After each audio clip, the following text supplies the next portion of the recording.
سکتا، یہ دی ذاتی جاگیر نہیں، امت مسلمہ دی وراثت ہے۔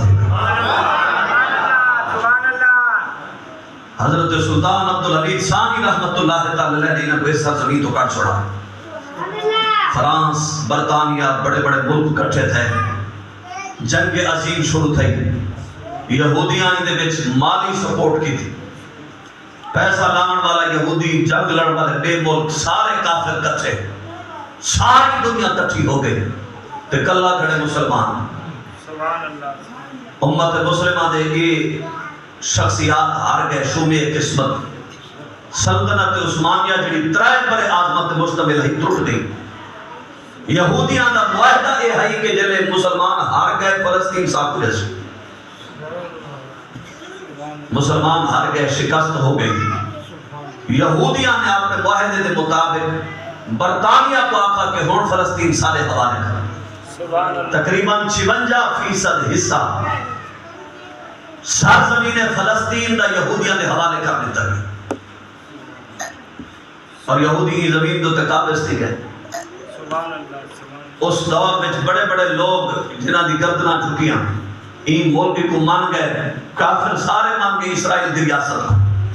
1947 وچ قائد اعظم محمد علی جناح کو آکھا گیا ہے کہ سارے مان گئے، تو بھی مان این حکومت کو ایک تسلیم کر گئے۔ قائد اعظم محمد علی جناح نے آکھا یہ مسلمان دے دل میں خنجر لگا کر، اسرائیل کی میں عام ریاست نہیں، یہ مسلمان دے دل میں خنجر لگا کھڑے۔ فرمایا کہ قیامت تک واسطے اسرائیل دی ریاست کو تسلیم نہیں کتا بن سکتا۔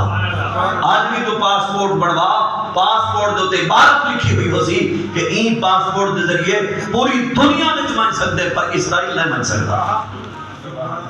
میں کہ وہ بھی تو جڑا حکمران ہے، غیرت مند حکمران ہے، جڑا کافر دی آنکھ چاک پاک کے روے دا بچائی، جڑا کافر پانا پہ غریب ضرور ہیں، آزاد ہوتے ہیں، کمزور بھی ہیں، لیکن ایسا مسلمانوں دے نال دغت نہیں کر سکتے۔